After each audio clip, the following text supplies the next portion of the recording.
una de las cosas que más nos afecta a nivel internacional y por qué no traerlo también y cerrarlo en las políticas internas es todos los contextos geopolíticos y económicos para poder hacer transacciones de bienes, productos y servicios con otras naciones, con otros países, entre privados o entre el sector público, entre privados y sectores públicos de otras naciones o entre privados y nuestro sector público. Bienvenidos a Justicia a la Práctica. Estoy hablando tanto del comercio internacional como nuestras políticas y normas aduaneras. Es por eso que traigo invitado a alguien muy activo fundamentalmente en LinkedIn opinando al respecto y también siendo orador y speaker en diferentes escenarios académicos. Juan Diego, por favor, preséntate rápidamente. Andrés, qué placer estar acá contigo. Realmente es un honor compartir escenario con todos estos invitados, los cuales ya también han pasado por este podcast y que realmente han hecho un ejercicio diferente desde materia aduanera, desde el derecho en general y de todas las nuevas actividades que estamos proponiendo los abogados en las diferentes áreas. Mi nombre es Juan Diego Cano García, yo soy el director de Asuntos Legales de la Asociación Nacional de Comercio Exterior, ANALDEX. Somos el gremio de comercio exterior en Colombia y también me apasiona todo lo que está sucediendo con el comercio internacional, importaciones, exportaciones. Me gusta mucho también lo que ocurre con la academia. Me considero un docente que siempre está en preparación, en aprendizaje. Y por eso me gusta tanto esta invitación para realmente contar con todos tus audio escuchas, con todas estas personas que realmente ahorita están escuchando este podcast, agradecerles también y para venir a contar qué es lo que está sucediendo en este contexto internacional. Entonces, un placer para mí hacer parte de este programa. Ya acabaron de notar que Juan Diego, un fiel apasionado de la academia que busca que se lleven las reflexiones académicas también a los escenarios productivos de economía productiva, pues nos va a traer reflexiones interesantes aquí. Entre esas, una de las que más me llama la atención es cómo nos afecta el comercio exterior o las relaciones de exterior al país, a nuestras políticas, a nuestro desarrollo de políticas y de normas y pues también a nuestras culturas de consumo como ciudadanos y como conciudadanos. Yo creo, Andrés, que estamos en un momento de la historia en donde el comercio internacional es lo más importante que nos puede ocurrir en nuestra vida. Y no lo estoy diciendo porque seamos apasionados, porque realmente lo creo de esa forma.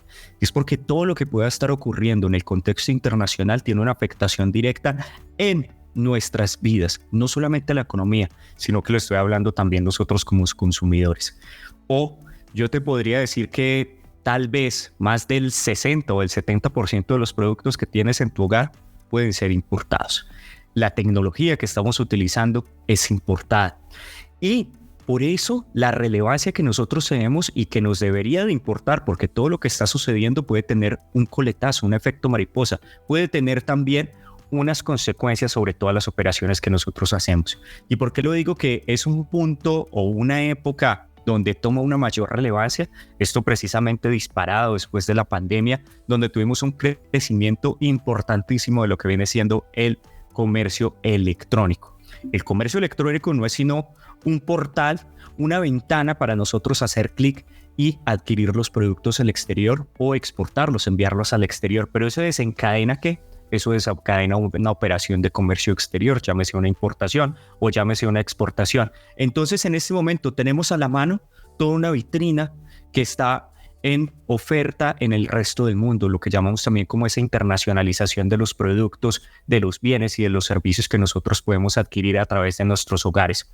Entonces, sin duda alguna, pues esto tiene unos efectos importantísimos, nosotros consumidores, pero también, como lo habías mencionado también, dentro de la política también que manejan los mismos países, que hemos visto también durante el actual gobierno que se quieren promover las exportaciones, ya haya también una sustitución de exportaciones, pero para esto también es necesario buscar cuáles son los productos que nos van a sustituir esos ingresos que se derivan particularmente de la exportación de los hidrocarburos. Necesitamos también industrializar las regiones, no reindustrializarnos, sino primero industrializarlas para que tengan la capacidad también de llevar sus productos y servicios a los mercados externos.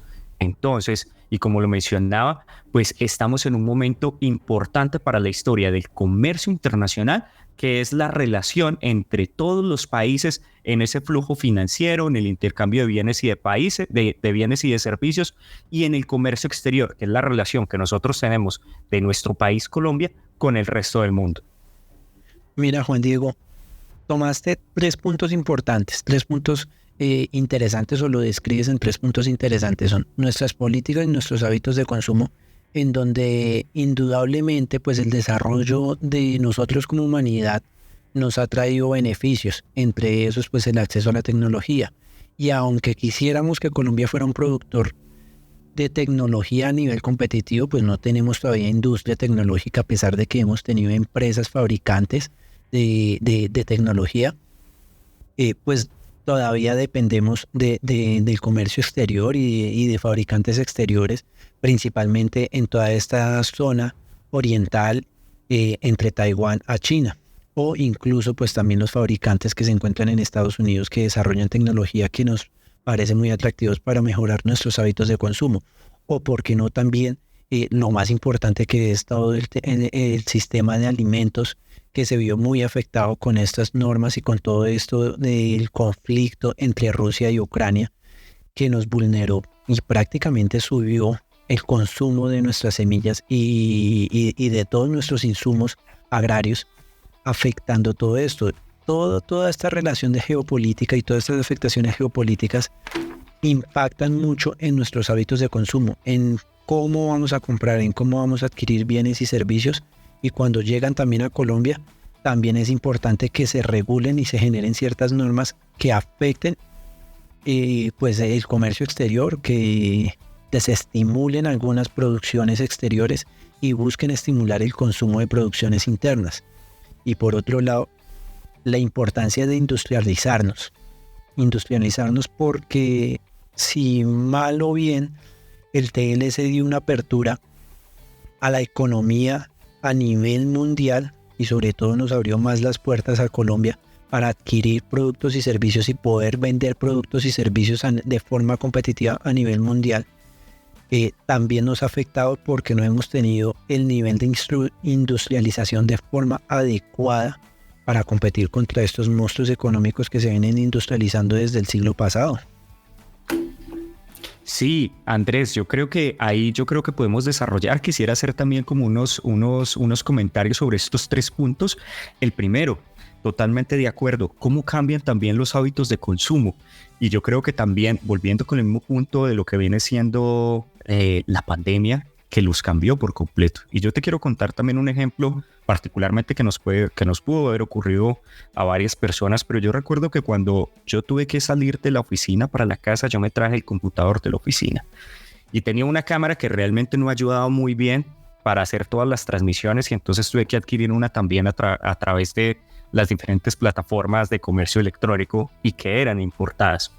En ese momento yo podía adquirir una de una marca muy buena, creo que me costaba alrededor de $120, o podía adquirir una genérica, que incluso todavía estoy utilizando, que a pesar de ser genérica, pues también presta un muy buen uso, y que tenía un costo adicional, pese a ser genérica. Tuve que elegir la genérica porque me la entregaban al día siguiente, sobre la de la marca que me prestaba, digamos, mayor calidad y era incluso más económica, pero se estaba demorando más tiempo en entregarla. ¿Y por qué? Era por la necesidad, por la oportunidad. Ya todo lo queremos más rápido. Eso solamente para explicarlo de esa manera. Todo lo queremos más rápido, todo lo queremos entrega a la casa, todo lo queremos mucho más personalizado, todo lo queremos mucho más customizado, y podemos encontrar acá diferentes oportunidades y ventanas por lo cuales lo podemos adquirir. Yo he hecho algunas compras internacionales que incluso comparativamente cuando estoy haciendo alguna compra de algunos libros que no lo logro acá conseguir, llegan muchísimo más rápido, ¿sí? Pero eso también nos lleva a otro punto que está muy asociado también con todo el tema del consumo, y es un consumo consciente, ¿sí?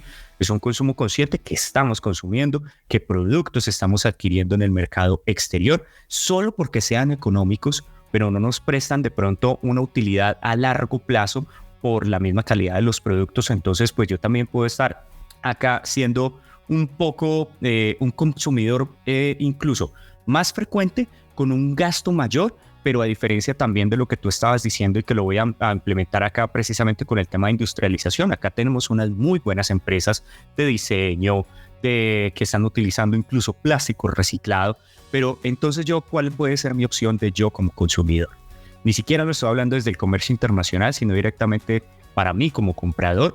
Prefiero gastar alrededor de unos $100 para que esto sea mucho más amplio, unos $80 sobre alguna camisa que es producida localmente, que yo sé de dónde se obtuvieron también las materias primas, que estoy apoyando también a una comunidad local, un barrio, unos emprendimientos acá colombianos, o tal vez estoy haciendo unas importaciones masivas que no digo que sean incorrectas, pero que también puede que sean mucho más económicas en mayor volumen, pero no tengamos la misma calidad. Entonces allí nosotros tenemos también una responsabilidad que tenemos que tomar mucha más conciencia sobre los productos que nosotros estamos adquiriendo, porque es muy fácil conseguirlos.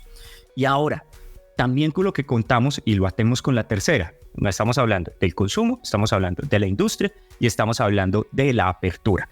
Entonces hay que entender muy bien que más o menos precisamente a la fecha que estamos también grabando este podcast se están celebrando los 12 años del TLC con Estados Unidos. Pero hay que entender también que todo este proceso de apertura comercial, dentro de todo el proceso de globalización, se estaba dando en un contexto donde los demás países también estaban empezando a abrir sus relaciones comerciales y empezando a establecer sus acuerdos de promoción comercial, particularmente con Estados Unidos. Esto lo que hizo fue también empezó a movilizar los demás países que todavía no habían entrado en las negociaciones, porque en ese momento nosotros teníamos un acuerdo muy específico que era el APTEA, que era básicamente nosotros tener unas preferencias arancelarias para el ingreso a Estados Unidos sin el pago arancelario, es decir, unos impuestos a la importación. Y esto se hacía en contraprestación por la lucha con el contrabando. Sin embargo, hay que tener en cuenta algo. Esto era simplemente un acuerdo unilateral. Es como si nosotros dos, tú, desde tu autonomía me dijeras, Juan, todo lo que yo voy a recibir, pues no va a pagar los impuestos porque yo te lo doy, pero el día de mañana esto se puede levantar. Entonces, lo que nosotros queríamos hacer también con esos acuerdos era darle cierta certeza jurídica a esa relación comercial que ya teníamos con Estados Unidos, a esa buena relación, porque finalmente Estados Unidos al día de hoy sigue siendo nuestro principal socio comercial. Hay que aprovecharlo. Están las reglas. Hay que seguir generando mejores condiciones.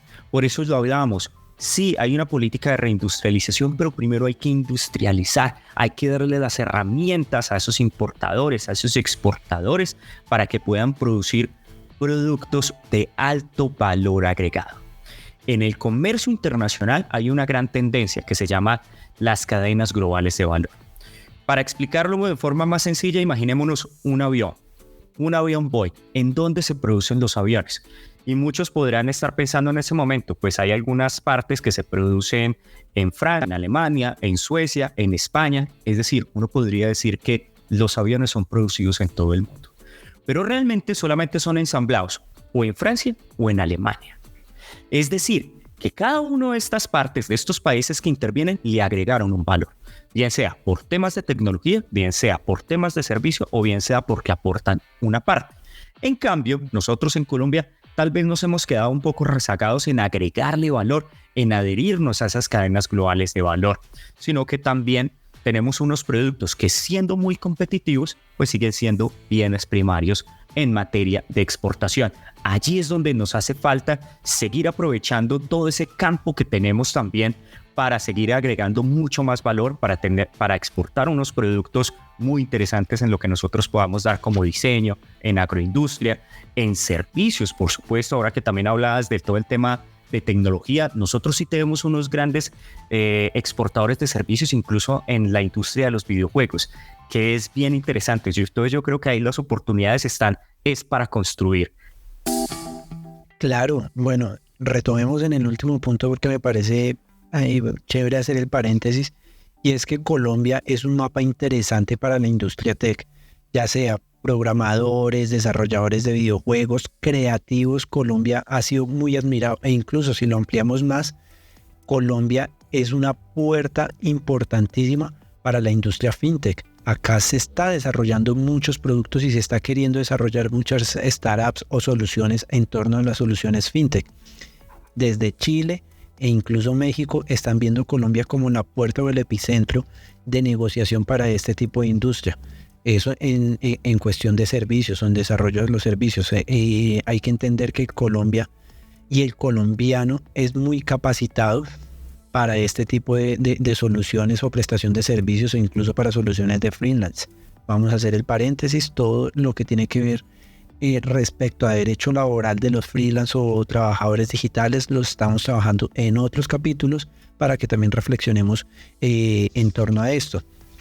Ahora, hablemos de el valor agregado o esa importancia de generar un valor agregado. Y es que si vemos históricamente los datos de exportaciones de Colombia, se ha centrado principalmente, ya sea pues el crudo, porque es parte de nuestra industria de hidrocarburos, tanto crudo como gases y todo este sector, ganadería, frutas, que ahorita actualmente somos exportadores interesantes tanto de aguacate como de uchuvas, pero de esto también se le tiene que tener también muy presente que los países que los reciben tienen unas normativas muy detalladas y muy puntuales para poder recibir alimentos que son muy rígidas. Colombia de hecho es muy flexible para aceptar importaciones en todo sentido. Acá vamos al sector tecnológico de nuevo.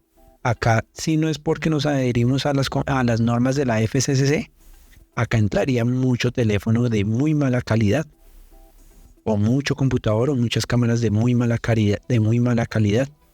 Ahora, si el INVIMA no se pusiera a detallar también ciertos medicamentos y a generar cierta lista de medicamentos, también nos entrarían cosas de muy mala calidad, pero si nos comparamos a lo que nosotros vamos a enviar, nosotros no estamos produciendo ni siquiera los mínimos de calidad colombiano para enviar a otros países que son muchos más exigentes.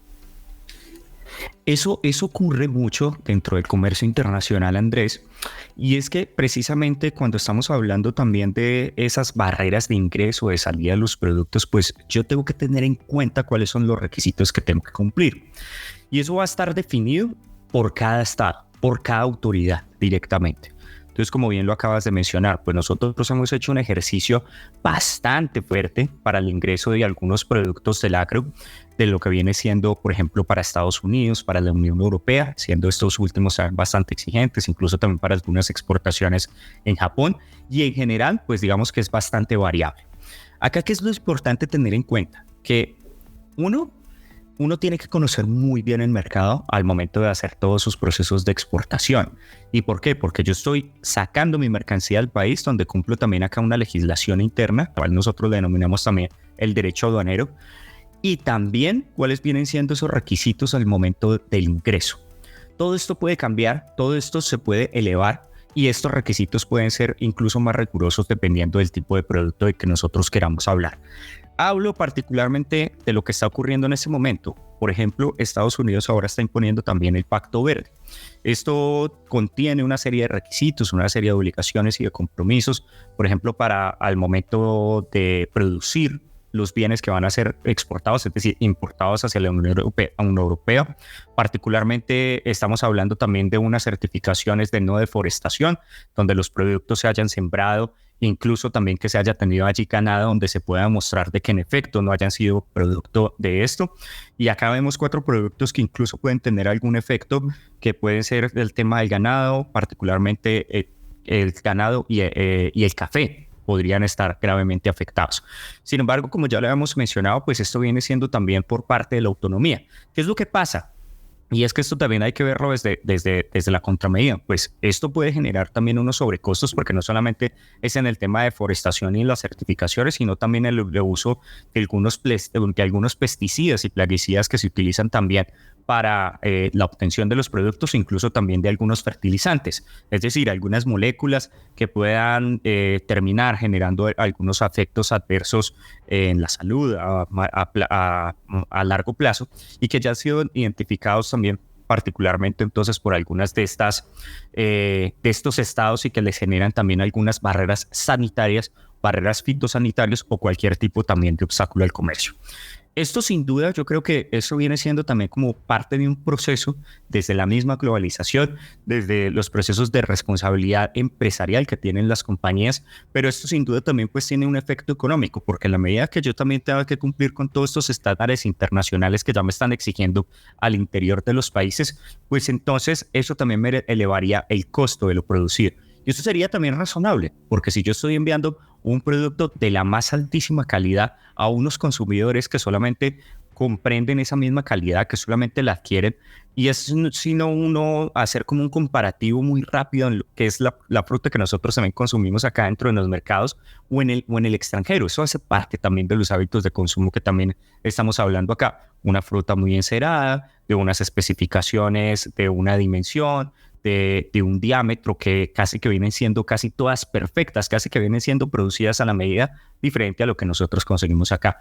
Pero viene siendo todo el tema del costo, porque eso va a generar unos mayores costos, pero la Unión Europea, pues digamos que en esa medida, pues ya vendría siendo los consumidores que tanto están dispuestos a pagar, con una diferencia que para mí también viene siendo mayor, que yo creo que también hay que hablarlo dentro del comercio internacional, y es que acá los productores pues tienen que asumir todos estos costos o sobrecostos que se puedan producir, pero de pronto en el comercio internacional hay una práctica que es utilizada, que está prohibida, que vienen siendo también todos los temas de los subsidios. Y entonces para nosotros competir también con esos subsidios, ahora precisamente que estás hablando en todo el tema de tecnología, y por eso quiero como atarlos todos, porque hace parte de como el mismo movimiento.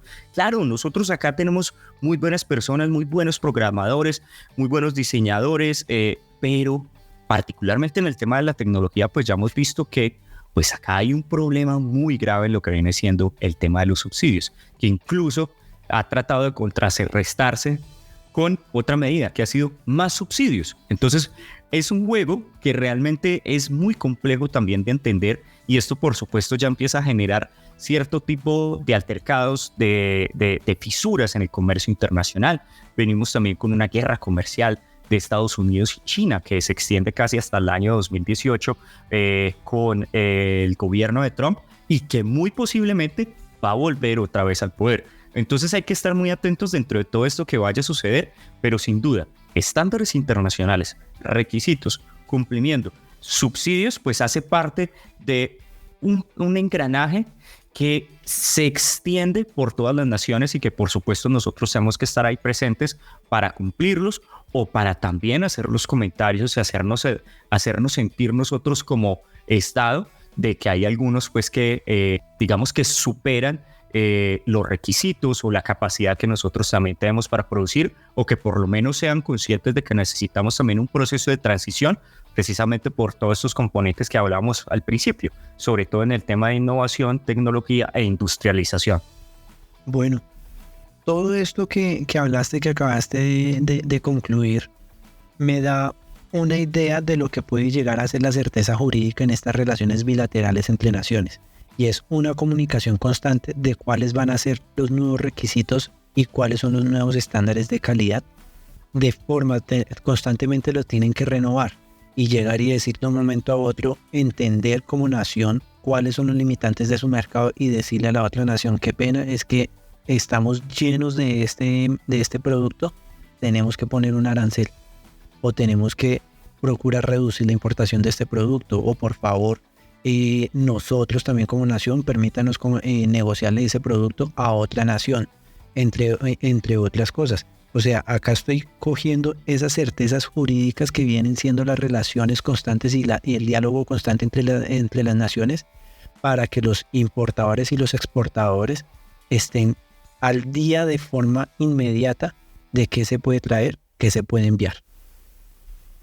Eso es muy cierto, particularmente digamos que todo el comercio internacional sigue también las pautas de la Organización Mundial del Comercio, y allí pues sin duda alguna pues hay un comercio internacional de todos los países, pero ya también puedo tener unos acuerdos particulares, que en los cuales son los acuerdos de promoción comercial, más conocidos como los tratados de libre comercio. Yo también puedo utilizar ese arancel, esos impuestos en la importación, como bien sea como un mecanismo de recaudo, o incluso como un mecanismo también para proteger una industria nacional. ¿Qué es lo que pasa con el tema arancel? Hay que hacerlo muy bien, porque esto también puede provocar unos efectos totalmente adversos. Y te quiero colocar dos ejemplos. Yo creo que una de las experiencias más gratificantes que he tenido en mi ejercicio fue una vez que me invitaron a dictar una conferencia a campesinos y padres cabezas de hogar en unos productores de hierbas aromáticas acá en Cundinamarca. Estaba dictando la conferencia, todo salió espectacular porque me sorprendía el conocimiento que tenían todos los campesinos y los productores, incluso por encima también de muchos estudiantes de posgrado de las universidades en las que estaba. Y justo por ese momento teníamos una crisis. Andrés, que estás en Boyacá, de pronto también lo viviste, y era con todo el tema de las papas, en donde veíamos a todos los productores que se dirigían en unos camiones también llenos de papas a venderlos incluso hasta muy cerca acá al interior de la ciudad de Bogotá por unos precios inferiores. En ese momento entonces pues estaba hablando de la afectación que tenía la importación de papas en el país. Realmente la importación en comparación con el total producido es muy baja. Pero yo eso no se lo podía explicar también a todos los campesinos. ¿Y por qué te lo digo? Porque uno de los campesinos llegó y me dijo, ¿por qué no le subimos los aranceles a las papas? Ya que esto está generando directamente una afectación a la industria nacional. Entonces yo le cambié esta respuesta. Yo no le quise decir como desde el punto de vista económico cuál era la afectación o la producción o cuánto estábamos importando, sino que simplemente le coloqué un supuesto. ¿Y qué tal si le subimos los aranceles a las papas? Pues resulta que también este país al cual nosotros se lo hayamos impuesto, puede ser Holanda o puede ser Bélgica, cualquiera de ellos, que eran en ese momento los exportadores, bueno, desde donde estábamos importando, luego puede decir, bueno, ¿y qué producto puede ser sensible también para Colombia, para las importaciones o exportaciones que estemos realizando? Es decir, exportaciones de Colombia con destino a ese país.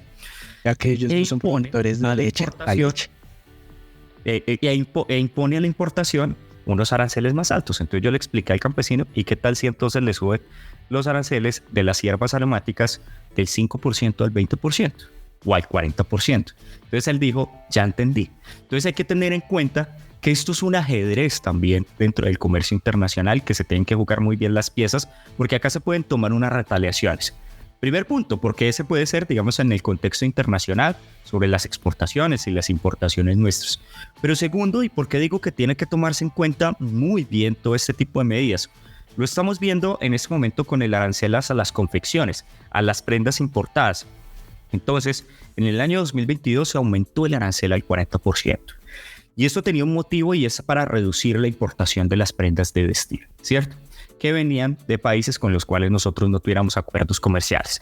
Vamos, que entre otras cosas, pues queríamos aumentar el precio de algunas prendas que venían también de los países asiáticos. Un año después, nos damos cuenta que incluso el contrabando de este sector creció, porque es más rentable para los contrabandistas jugar con o no pagar con un arancel que antes estaba entre el 20 y el 40%, ahora un 40% pleno. Es decir, es mucho más rentable para los mercados ilegales. Entonces, incluso en las últimas cifras que se han presentado a principios de este año en Colombiatex, veíamos que el contrabando para las prendas de vestir, el calzado y las confecciones casi que se ha aumentado de un 20% y escalándose casi como a un 30%.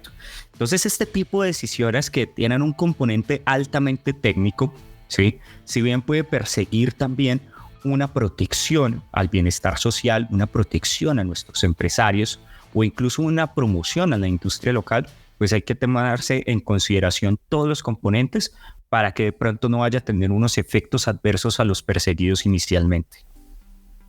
Acá les voy a hacer un paréntesis de cuánto puede llegar a ser tan rentable el contrabando por un proceso que llegué a conocer, en donde la mercancía, que era una mercancía de aproximadamente 500 kilos, tenía un costo de $10,000. Para ese entonces, 2016, vienen siendo como unos 32 millones de pesos. Para este entonces vienen siendo casi 45 millones de pesos mal redondeados.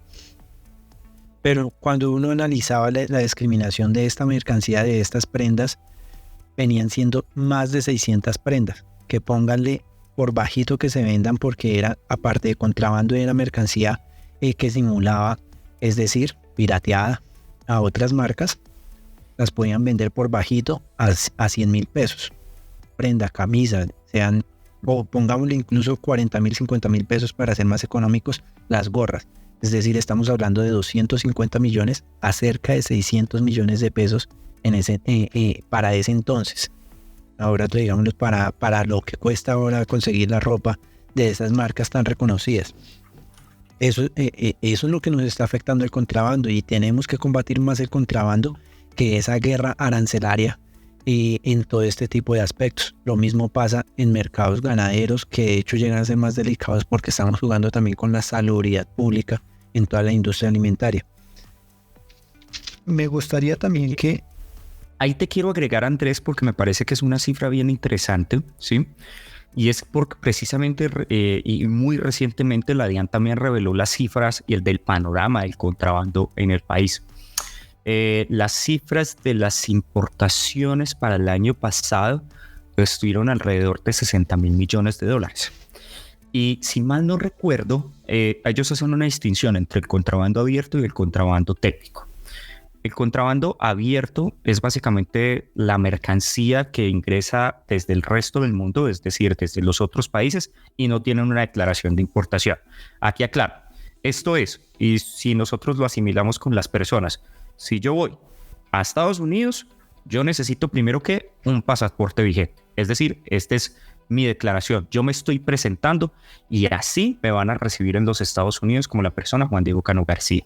Pero coloquémosle un ingrediente adicional. Yo para Estados Unidos necesito una visa, es decir, necesito un visto bueno, necesito un documento adicional, que era lo que hablábamos ahora un poco anteriormente de cuáles son todos esos requisitos que además me van a exigir los diferentes estados. Entonces, el contrabando abierto es como si yo ingresara a Estados Unidos por algunos canales que no son legales. Yo no estoy entrando ni por el puerto ni por el aeropuerto, sino por todas estas vías pues, que ya hemos visto también dentro de las noticias, y yo no llevo ningún pasaporte.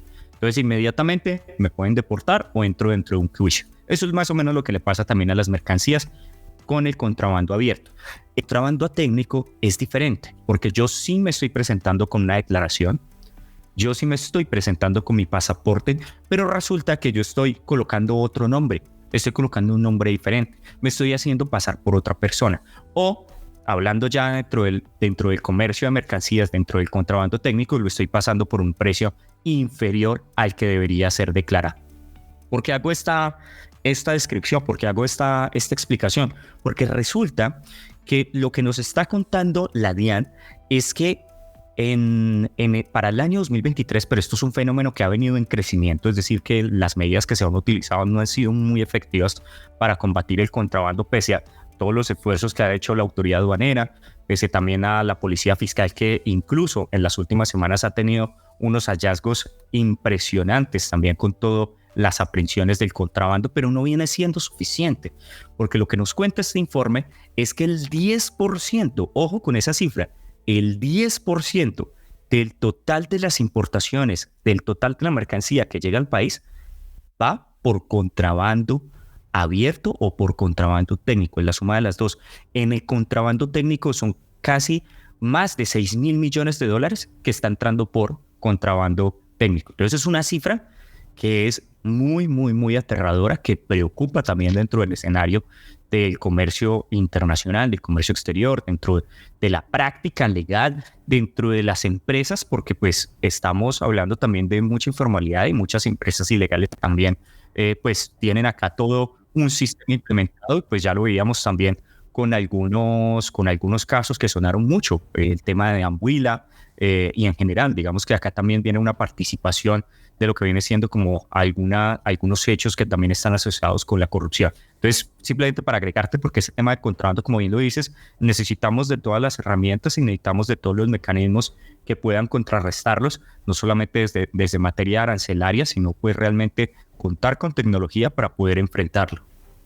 Y también por parte de reflexión de los consumidores, que entiendan que esto afecta no solo al exportador, al importador, incluso las condiciones de calidad que deberíamos exigir como consumidores, sino también a la industria interna. De hecho, es lo que más está afectando a la industria interna. Antes de que continuemos con todos estos aspectos de derechos aduaneros, me gustaría hacer un paréntesis de uno de los elementos que más critican de los tratados de libre comercio, y que de hecho tenemos un capítulo con la contratesis de la importancia de estos tratados, que es precisamente sobre la seguridad alimentaria y la persistencia de las semillas tradicionales o de las prácticas de agricultura tradicionales, que pues obviamente esta postura busca más pensar en la seguridad alimentaria, mientras que la otra postura busca quedarse o plantearse más en los derechos ancestrales y de esos derechos humanos interculturales que son conexos a las poblaciones campesinas e indígenas. ¿Cómo vemos que se puede desarrollar y cómo vemos que se puede llegar a un punto intermedio entre estas dos posturas? Bueno, Colombia también ha adoptado un COMPES, si mal no estoy, que son unas políticas precisamente emitidas por el Departamento Nacional de Planeación. Yo creo que la última de seguridad alimentaria debe estar también sobre el materia de los años 2010, 2015, que vale la pena también hacer acá una revisión. Ahora, ¿qué es lo que pasa también con todo el tema de seguridad alimentaria y frente al rol que puede cumplir Colombia frente al resto del mundo? Es que siempre nos hemos visto también como esa despensa alimentaria para el mundo, ¿sí? Esa despensa alimentaria para el mundo, y esto lo veíamos también a nivel internacional en recientes años, particularmente con todo el tema del COVID, particularmente también con la guerra entre Ucrania y Rusia, que también generó unas graves afectaciones por la disponibilidad de la urea y de los fertilizantes. Entonces acá sin duda, pues lo que sucede es que deberíamos de tener mucha más industrialización, o bueno, tal vez tecnificación también dentro de los procesos productivos. Y es que cuando nosotros también vamos a comparar lo que viene siendo también, ahora que estamos hablando en todos los temas de racionamiento, encontraba un estudio que lo que mencionaba era que más del 50% del consumo del agua estaban utilizados para industrias ganaderas e industrias agrícolas, y que mucha de esta agua, creo que era más del 50%, pero también mucha de esta agua, casi el 25% del agua, terminaba desperdiciada. Entonces, si nosotros tenemos también algunos instrumentos, mayor tecnología que pueda hacer una mejor distribución, mayor fuerza también tecnológica que nos permita generar mejores y más rápidos recursos, pues sin duda debe estar muy bien alineado, tanto para el consumo propio y por supuesto para lo que viene siendo exportar todos estos productos pues del agro, que finalmente pues nos generan también unos ingresos importantes para la nación y también en materia impositiva para el funcionamiento del Estado.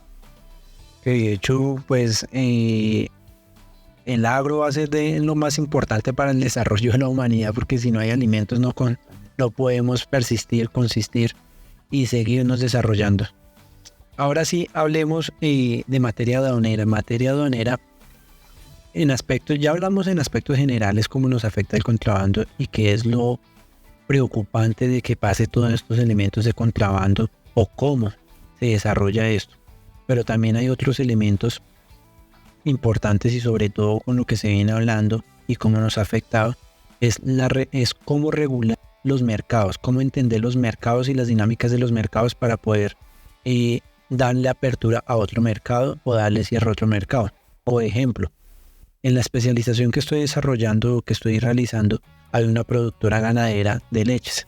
Ella nos explica que obviamente por las condiciones en las que estamos en el país no se puede ser productivo 100% durante todo el tiempo del año.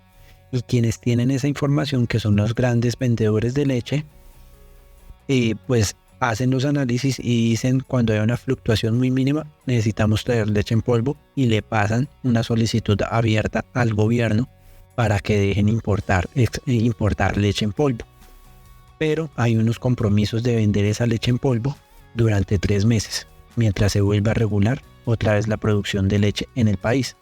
Así suele pasar en el resto de las industrias, pero también hay ciertas dinámicas que se deben tener presente en materia aduanera de otros elementos para poder importar un producto o incluso para poder exportar y poder cumplir con las políticas internas y poder sacar nuestros productos. Así es, Andrés. De lo que estabas precisamente hablando es lo que nosotros conocemos dentro del comercio internacional como unos contingentes o unos cupos, que estos también están definidos por el Estado y que le hacen también como una concesión para saber cuánto producto puede ingresar a su nación sin que tenga una afectación. Los establece esta legislación internacional. Yo creo que acá lo más importante, si también tenemos algunos de las personas que nos están escuchando, es entender muy bien que para nosotros internacionalizar nuestras compañías, bien sea de bienes y de servicios, pues hay que entender que nos estamos sometiendo a otras reglas.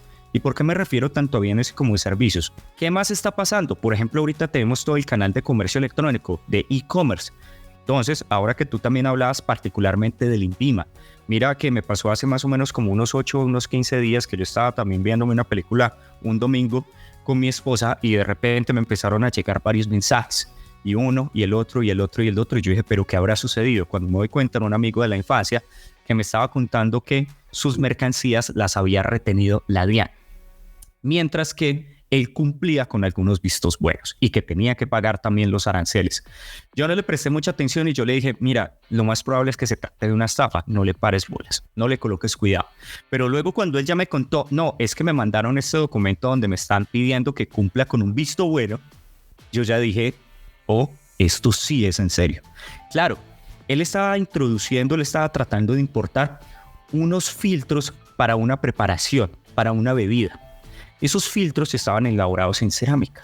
Y lo que le estaba pidiendo la Superintendencia de Industria y Comercio es que le certificara que esa vitrocerámica cumple con los estándares locales. ¿Por qué? Porque como lo voy a utilizar para hacer una preparación que finalmente yo voy a consumir, pues no me vaya a generar ningún perjuicio al momento de hacerlo.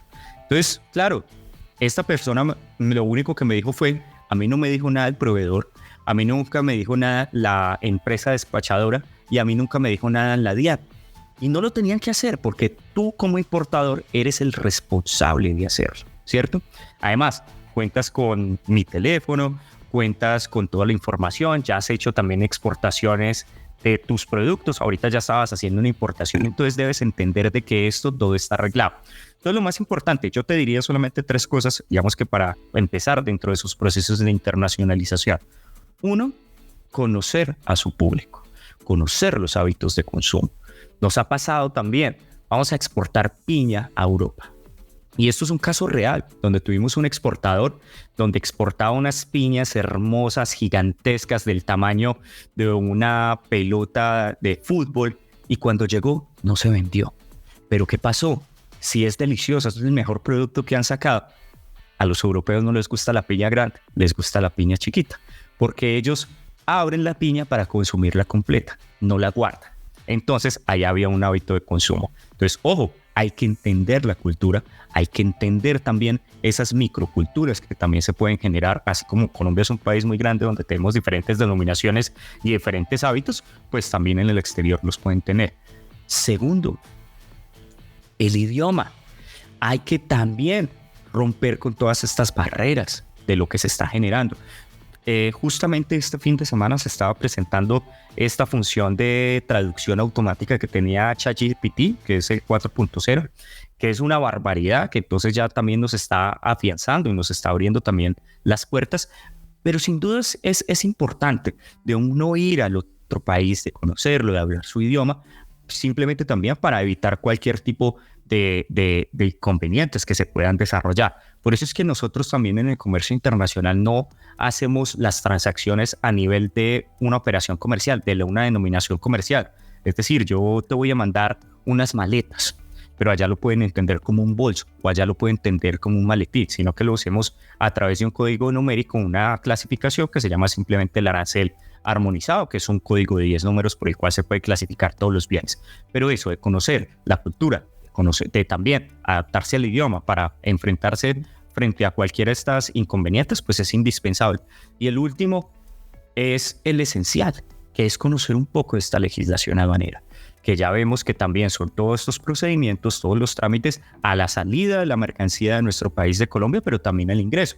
Y yo puedo no ser un experto dentro de toda esta materia. Si yo soy un emprendedor, incluso dentro de las grandes compañías, pues vamos que pueden tener un departamento de comercio exterior, pero también se apalancan con grandes conocedores. También se apalancan con unas industrias, con unos operadores que se llaman las agencias de aduanas, que les ayudan a realizar todos los trámites aduaneros para que puedan minimizar todos los riesgos y que todas sus operaciones se puedan realizar de manera correcta. Entonces hay que entender muy bien que esto no necesariamente yo lo tengo que hacer solo, que yo me puedo apalancar y que están todos los instrumentos ahí puestos para que yo pueda hacer de manera correcta mis importaciones o exportaciones. Mis reflexiones acá rápido pueden ser fan de mi gente antes de ser un rockstar, entender muy bien quién va a ser mi consumidor. La academia siempre va a ser importante. Tenemos que leer y tenemos que conocer muy bien a dónde vamos a llegar y sobre todo apalancarnos de los conocedores en materia. En este caso, pues principalmente las sociedades de intermediación aduanera conocidas acá en Colombia, para tener presente todos los potenciales riesgos que puede traer nuestros productos y que estemos acompañados para prever estas situaciones que nos pueden pasar. Ahora, otro aspecto también que tenemos que tener pendiente cuando son servicios, sobre todo cuando exportamos servicios, que tenemos que tener también a nuestro abogado especialista en materia tributaria, porque si nosotros nos llegamos a volver un residente tributario en otro país, pues tenemos que tener estrategias también de cómo tributar tanto allá como acá. Totalmente de acuerdo. Ese componente hay que tener en cuenta que el componente de servicios es más tributario que aduanero. Entonces, ese cierre es espectacular porque ahí es donde tenemos que tener el acompañamiento si somos como personas naturales y estamos haciendo alguna de las formas de servicios. Ojo, porque no solamente es que yo preste los servicios desde acá hasta el otro país, yo también me puedo trasladar al otro país y eso también se entiende como una de las formas de servicio. Creo que lo acabas de decir muy bien, es ser curiosos también por la educación, por el entendimiento, que, hombre, yo creo que escucho constantemente que es que importar o exportar es difícil, es para grandes empresas, que tengo que tener mucho tiempo. Y esto es como empezar a nadar, ¿sí? Si yo me quiero meter a la piscina, pero yo no sé lo básico, pues entonces me voy a ahogar. Yo creo que entenderlo como difícil o fácil, pues realmente deberíamos de cambiarlo por sencillo o complejo, ¿sí? O complicado, perdón, sencillo o complicado. Es decir, sencillo es porque yo conozco todas las pautas que se tienen que realizar para poder obtener una receta. Si yo voy a elaborar un plato, yo sigo todas las indicaciones y voy a obtener una muy buena preparación. Pero algo que puede ser ya mucho más complicado, pues me involucra tener un conocimiento mucho más específico y en la intervención de otros actores. Entonces eso es indispensable, Andrés, como bien lo comentas. Ahora acá me queda también otra idea importante de lo que sería beneficioso que nos aprendiéramos a gremiar, porque sí, puede que demande recursos, sobre todo recursos económicos, hacer una operación y un productor pequeño de pronto no los puede tener, pero genera acá una idea de negocio. Los productores de café, así como le venden café a alguna agremiación y esta agremiación no les compra las virutas o la cascarilla de café o el residuo de café, que también de hecho es muy contaminante, pueden agremiarse o crear también una actividad comercial respecto a esto, porque países, sobre todo los países asiáticos, están viendo muy atractivo ese residuo de café para generar componentes similares al plástico y se puede también exportar este tipo de residuo, entre otras actividades comerciales que podemos generar que de pronto no tengan un atractivo interno dentro de nuestros hábitos de consumo, pero sí ya se pudo haber generado atractivos en otros países, en otras naciones para sus hábitos de consumo. Pero pues no podemos tener los recursos y no podemos tener la inmediatez de aprender esa operación, pero si nos asociamos y nos agremiamos podemos generar este tipo de recursos necesarios para poder hacer estas actividades y estas operaciones. Finalmente, nuestro último espacio para ir cerrando, el tema es muy amplio, pero hemos hablado ya de unas generalidades para sensibilizar en materia a nuestros oyentes. Hablemos de la importancia de la ética corporativa en relación a esto.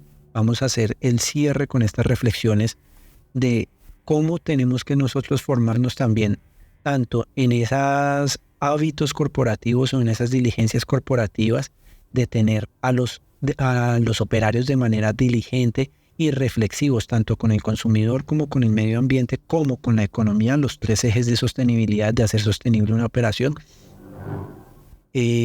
como también ser líderes o liderar estos espacios económicos que vamos a querer transformar y a querer participar? Bueno, Andrés, yo creo que ahí es una transformación que ha tenido las industrias, que han tenido también la globalización, incluso desde el concepto de esta ética, ¿sí? No me gusta hablar como de ese concepto a veces que puede ser como un poco acartonado de es el conjunto de normas que tienen que seguir. No, hablemos de un tema mucho más sencillo, es cómo se tiene que comportar tu empresa. Así de sencillo. Si nosotros hacemos el símil de una empresa como si fuera una persona, ¿yo qué haría en caso de entonces hacer negocios? Pero quisiera mirarlo incluso desde otro punto de vista, y es, para yo ser un empresario, antes tengo que ser una buena persona, ¿sí? Antes tengo que tener un propósito claro. Y entonces es acá donde tiene la importancia también todos desde la responsabilidad social empresarial. Y es que las dinámicas han cambiado. Y es que hay que también incorporarnos dentro de estas dinámicas. Es que el concepto de empresa ya mutó.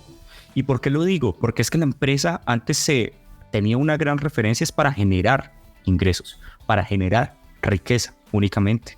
Pero no, nos dimos cuenta de que también nosotros tenemos una responsabilidad como empresas de retribuir, porque si no, esto puede ocurrir acá como uno de los sesgos cognitivos que más me gusta, que es la tragedia de los comunes. Entonces nos vamos a empezar a acaparar todos los recursos disponibles y que vamos a tener a futuro. Entonces hay que entenderlo, que también las compañías tienen una responsabilidad que le tienen que entregar a la sociedad civil, que le tienen que entregar precisamente también al medio ambiente dentro de todo este desarrollo. Y aquí hay unos casos que me parecen bastante particulares, porque incluso esto puede estar materializado dentro del mismo objetivo, dentro de su misión o dentro de este prospecto filosófico como se quiera denominar también dentro de las compañías. Y es que tradicionalmente, si uno, por ejemplo, veía, o todavía se encuentra mucho, porque este es un cambio que de pronto no lo han hecho muchos, pero si uno de pronto ve alguna compañía de telecomunicaciones, por ejemplo, entonces, o de servicios de transporte, para entrar con todo el tema de Virgin, por ejemplo, nos encontramos que dicen ser líder en el transporte aéreo, ser líder en comunicaciones, ¿sí? Está muy asociado también con todo el tema de los ingresos. Pero me gusta mucho, por ejemplo, en el tema de algunos temas de Virgin, del grupo de Virgin, porque entonces nos está diciendo desafiar las convenciones para ofrecer productos y servicios innovadores. Oiga, ¿y dónde quedó el tema de generar ingresos? ¿Dónde quedan todo el tema de los stakeholders? De todos los sí, cambia también con esta metodología. Otra que me parece que es bastante motivadora, que es también la misión de Starbucks, que siempre se utiliza como ejemplo, pero es que de verdad me parece muy, muy bonito también todo el desarrollo, que es inspirar y nutrir el espíritu humano, una persona, una taza y un vecindario a la vez. Es tremendo dentro de todo el cambio que se está empezando como a desarrollar, y que no solamente ver el tema de la ética, no como un componente o una certificación que yo voy a demostrarle para los consumidores, porque lo estamos viendo incluso en algunos casos con la fabricación de las prendas de vestir, donde se está utilizando también un modelo de lo que viene siendo el greenwash, que básicamente es con que tú pagas una certificación para decir que tienes todas un cumplimiento de unos indicadores, pero realmente no lo estás haciendo de manera correcta. Todo esto para mostrar una imagen de apariencia de lo que tú quieres demostrar con tus productos, pero hacia atrás pues tiene estos unos componentes. ¿Y por qué lo quiero mirar tanto de esta forma? Porque también se están viendo muchos sellos también de calidad corporativa, de responsabilidad social empresarial, pero realmente cuando uno mira como estos indicadores, pues resultan siendo casi que básicos, que uno diga, oiga, entonces yo me comprometo a no explotar laboralmente a mis empleados, o no utilizar niños para la producción de los bienes. Es que eso es lo básico de una compañía. O a cumplir la ley en tema de embalajes más básicos. Exactamente. Entonces yo creo que tiene que ser como concatenado también, pero por eso lo quería mirar desde la ética, desde una empresa, comparémoslo también con una persona, pero sin duda alguna volvemos, yo creo que con el arranque de esta misma charla, y es el consumidor es el que tiene que también dar esa línea de cómo se tienen que comportar las empresas.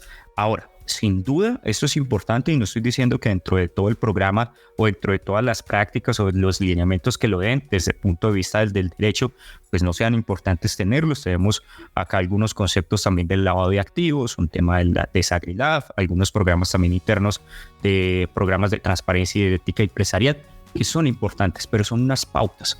Porque yo no puedo ser una empresa responsable si yo no tengo tampoco empleados responsables, si no tengo empleados éticos. Estos simplemente son unas pautas que me van a decir cómo me voy a comportar, por ejemplo, en temas de debida diligencia, cómo voy a hacer toda la verificación de la trayectoria de las compañías, de dónde vienen los recursos con los cuales me están pagando, en temas de conflictos de interés, en temas de donaciones, en temas, no sé, de participación política. Todos estos son importantes. Sin embargo, no importa si nosotros los tenemos, si nosotros no tenemos empresarios, si nosotros no tenemos un equipo que sea ético y que esté muy bien preparado, pues esto se lo va a saltar todo. Yo para el año 2000, ya no lo recuerdo, creo que para el 2016, si mal no recuerdo, fui nombrado representante de los gremios económicos para una instancia de presidencia de la República en la Comisión Nacional de la Lucha contra la Corrupción. Y recuerdo que en una de las presentaciones que estaba dando la Secretaría para la Transparencia y otras ONGs, hizo la apertura un expositor muy interesante porque leyó el programa de transparencia y una guía de buenas prácticas que tenía una compañía y era espectacular. Era súper rimbombante, estaba hablando de todos los prospectos filosóficos, que era lo que quería lograr, era generar bienestar social. Y al final simplemente preguntó, ¿saben de quién es esta guía? De Odebrecht. Y ya sabemos qué fue lo que ocurrió con esto. Entonces, un papel lo puede soportar todo, pero realmente lo que necesitamos son personas responsables, empleados responsables y una empresa que siga con esos lineamientos. Yo no logro concebir a una empresa responsable que tenga un jefe o una jefe que trate mal a sus empleados. Creo que todo viene siendo también de esa parte de la cultura y de esa cultura corporativa al interior de las organizaciones. Ahora yo también lo extiendo un poco en las obligaciones del consumidor de ser realmente exigentes con eso. Y esa exigencia no se quede solo en el activismo es que esta empresa tiene estas prácticas o incluso en llegar a hacer un boicot contra la empresa, que se quede en las denuncias efectivas ante las instituciones y hacer un ejercicio adecuado de seguimiento de si se está cumpliendo o no se está cumpliendo. Estamos hablando, pongamos el ejemplo reciente de una plataforma que se ha viralizado mucho, que no diré nombre, pero cuando se hizo el seguimiento en manejo de datos personales de esta plataforma, de la cual yo compré productos, completamente terrible, tanto así que pues ya lo están acusando de espionaje en los teléfonos. Primero que hago después de que me llegaron los productos fue desinstalar el aplicativo. Hacer todo este tipo de seguimientos, de ser exigentes de no solo no voy a consumir esa empresa, le hago boicot y demás, sino también hago las denuncias efectivas para las sanciones necesarias, no solo contra la empresa, sino también contra los trabajadores que podemos determinar de la empresa. Porque recordémoslo muy bien, al final del ejercicio, una institución lo hace la cantidad de personas que trabajan o que se vinculan a esta institución, pero no necesariamente llegan a representar la institución, porque por X o Y motivo, por intereses personales, tienen prácticas contrarias a lo que promulga la institución e incluso a lo que llevan los líderes de esta institución. Entonces, individualicemos de forma adecuada también a las personas que ya tienen estas prácticas de la institución. Totalmente de acuerdo. Yo creo que ahí hay muchos canales de denuncia. Yo creo que finalmente tenemos todos los instrumentos, ¿sí?, que están visibles, que es como tú bien lo estás indicando. Yo creo que finalmente nosotros como consumidores responsables podemos hacer uso de ellos y que hay muchas instituciones que finalmente le están generando también un control y un seguimiento a todas las organizaciones y todas las compañías. Ahora, dentro del contexto internacional, pues se complican un poco más las cosas, sin duda alguna, pero yo creo que también dentro de todo ese ejercicio del control, bien sea legal o fuera de lo legal, que es precisamente la plataforma que estás mencionando, miremos también cómo empieza a generarse como todo un movimiento ¿sí?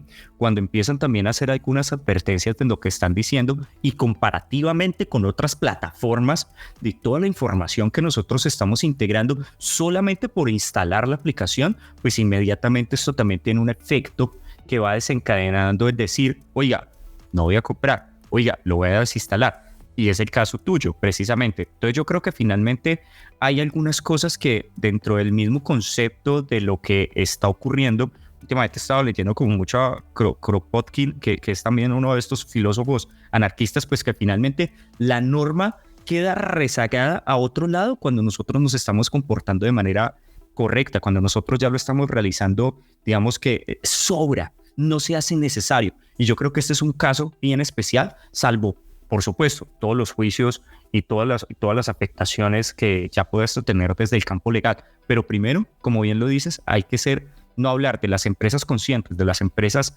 éticas, si nosotros no somos unos consumidores éticos, si nosotros no somos unos consumidores conscientes y éticos, perdón. Y es que justamente las reflexiones que él expone en su texto a los jóvenes es entender el espíritu de lo que somos de forma responsable para poder ejercer esa profesión. Hablemoslo de los abogados que ponía su debate entre el dueño de ese terreno que no explotó económicamente ese terreno y el campesino está muy enfermo, pero que explotó durante los últimos años ese terreno. Pues de esa misma forma también seamos nosotros responsables y entendamos ese espíritu de lo que es ser consumidor y el potencial que nosotros tenemos como consumidor para construir también estas instituciones y estas empresas que tienen esa actividad económica. Así es, totalmente de acuerdo. Juan Diego, muchas gracias por estas acciones, muchas gracias por esta apertura a este capítulo y por todos los temas que se van a desarrollar después de este capítulo. No queda más que agradecerte por participar y yo sé que a nuestros oyentes les encantará seguir investigando, seguir profundizando en la importancia de entender los aspectos de comercio internacional, las reglas ya claras en materia de comercio internacional y sobre todo comprender la importancia del derecho aduanero para el desarrollo de las economías, principalmente de Colombia, pero también de nuestras economías institucionales en nuestras empresas que queramos desarrollar a nivel internacional. A vos, Andrés, muchísimas gracias por la invitación y un agradecimiento también muy especial a todas las personas que nos siguieron hasta el final del episodio. Para mí encantado acompañarte en este podcast. Un abrazo muy grande para todos. Un espacio que brinda la plataforma de servijurídicos.com.co. Síguenos en todas nuestras redes sociales o puedes comunicarte al 316-488-1034.